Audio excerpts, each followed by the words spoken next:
Hi, everybody. Welcome back to another Talk About It Tuesday. Thank you for joining me. I had to bring it back, and I had to bring it back with my friend Kyle Kruso from Legacy Mortgage. How are you today, Kyle? I'm doing great. I'm happy to be back, honestly.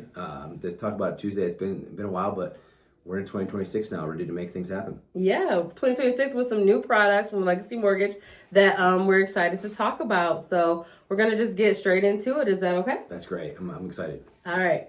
So with these new products, what exactly is a no down payment conventional mortgage and how does it differ from FHA, VA, or USDA loans? So this is a great product. This is our 100% loan to value. There is no down payment that is required. It is a conventional mortgage as well. So really how it differs is the biggest thing is, it's no down payment. And we're getting to some other things of how it differs too, but I'll bring it up. I'd love to talk about no PMI. So that's different obviously from FHA and USDA. VA doesn't have PMI, but and also no down payment. But you got to be a veteran for that. So anybody can take advantage of this conventional zero down payment program. It's a phenomenal product. Okay, 100% loan to value and no PMI. Let's talk about it. Yeah. Who typically qualifies for this type of loan? Like credit score, income? So basically, on the credit score, you do have to have a minimum of 700, which isn't too bad. And even if you're close, there's a lot of things we can do to work on that and get you up over that. Income wise, there's no, like some of these, like with Mishta, like you can make too much to be able to take advantage of it. This one, the more income you make, the better, because the one thing about it is they are a little strict on debt to income ratio, whereas a lot of programs can go up to 45% or 50% DTI. They cap it at 38%. So they do have a little bit of stricter on that, but it's not too bad. But yeah, I mean, typically, there's not, too much stringent restrictions on this product here. So it's great. A lot of people can take advantage of this. Okay, and you say a lot of people could take advantage of this, so it's not just for first-time home buyers. Can repeat buyers use it too? Repeat buyers can use it as well. They're encouraged. Yep. Awesome, that's great. So what upfront costs should buyers still expect even without the down payment part? Your standard upfront costs, we're talking about, your inspection that you're gonna have to pay, your earnest money deposit, and that goes towards your other closing costs. But typically the closing costs are going to be rolled into this when you pay, not rolled in, but wrapped up, with the whole package. You're going to have your appraisal, you're going to have your title company, your origination, and then your escrows for tax and insurance. So still the same as all the other loans. Yep. Okay. So stuff you just can't get away from. Yeah, sadly. We've been trying, taxes. Right. Get rid of those things. So are there income limits? You did talk about having more money is better, or property type restrictions we should know about? No income limits. Like I said, the more the better. And as far as property types go, this is for, single family residences only. And then as far as the geographical limits, so there's like a lot of them like USDA and Mishta, there are geographical limits. This one, it can be, the house can be anywhere. Okay. As long as I'm in Michigan. Okay.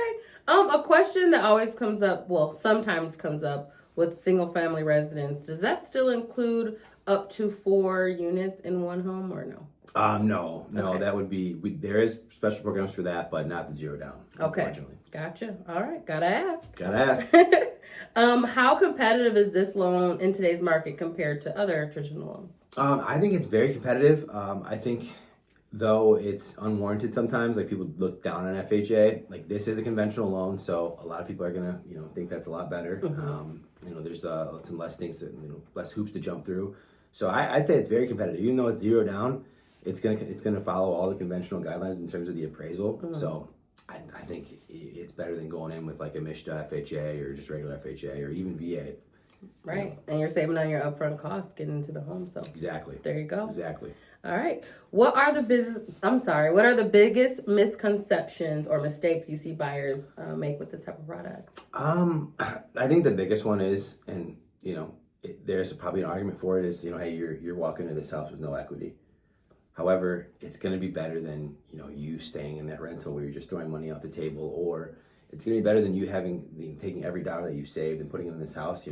God forbid what happens if something like goes wrong with the house, the furnace or the AC unit or whatever. At least they have a little bit of a rainy day fund, and you can always make extra payments towards principal to get back on track. So right. I think it's a no brainer. Yeah, because typically people are moving within 5 to 7 years. So Exactly. if you're planning on staying for a while, come on, let's just get into the house. And you're gonna build equity when these house values go up. You know that. Yes, which they tend to always do.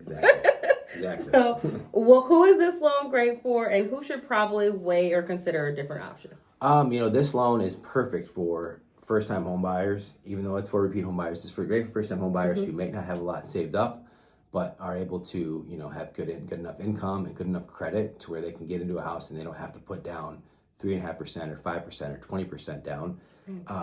People that should probably wait or consider a different option. I would say people that, like, if you're selling your house and you got money to put down, there's no reason for a 0% down. Or if you do have the money, or if you're a veteran, you take advantage of that deal. That's the best one in my opinion. Better. But yeah, no, I think that's probably everybody that should wait or consider. And honestly, even if you do have a down payment, the one thing I will say about this is these rates are very competitive. So even if you do have a down payment, you might end up getting a better interest rate than a normal conventional loan. So definitely you want to look into that. Why not consider it?